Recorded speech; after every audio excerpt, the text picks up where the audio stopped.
Ashama akkam jirtu hordoftoota keenya akkam nagaa keessanii jirtu isiniin jira akkam jirtu naguma keessanii nuti nagaa keenya warroonni mana keenya faaraa taatan sabiskiraayib gochuuf karaa maatii keessatti dabalamaa isiniin jenna.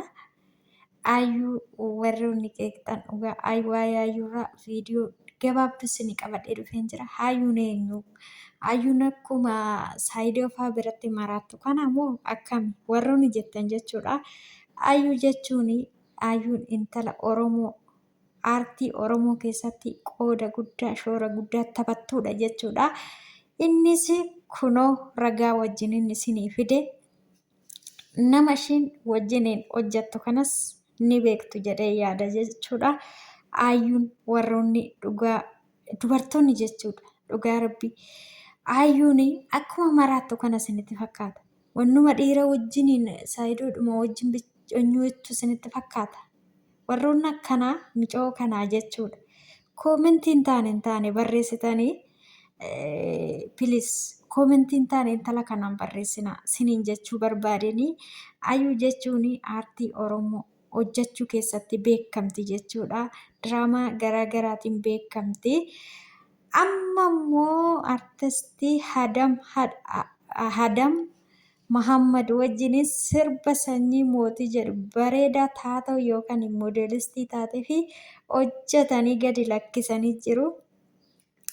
Hayyuu tiyya baga mul'attee ana dasna jedha jechuudha. Maaliif hojjettanii shamarri Oromoo kamiyyuu jechuudha.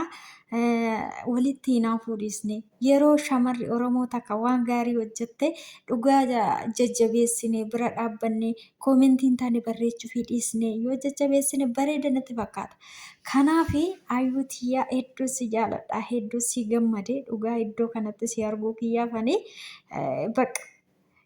Dasna jedhee jira jabaadhu itti fufiisin jedha dhugaa rabbii maraattuu illee taatu dhugaa hayyuuyyee baay'een si jaalladha hedduun si kabaja dhugaa kabaja guddaa na biraa qabda na biraayi gaafa iddoo guddaa geessee ishiin warroonni irra koomentii barreessitan koomentiin taane barreessitaniif kuni suurumaayyuu wajjin ka'uudha hayyuu wajjin iddootti kaa'ee eenyuun jettanii jechuudha. Dhugaa isiniin jedha. Hayyuun moodeelistii jabduudha. Dhugaa.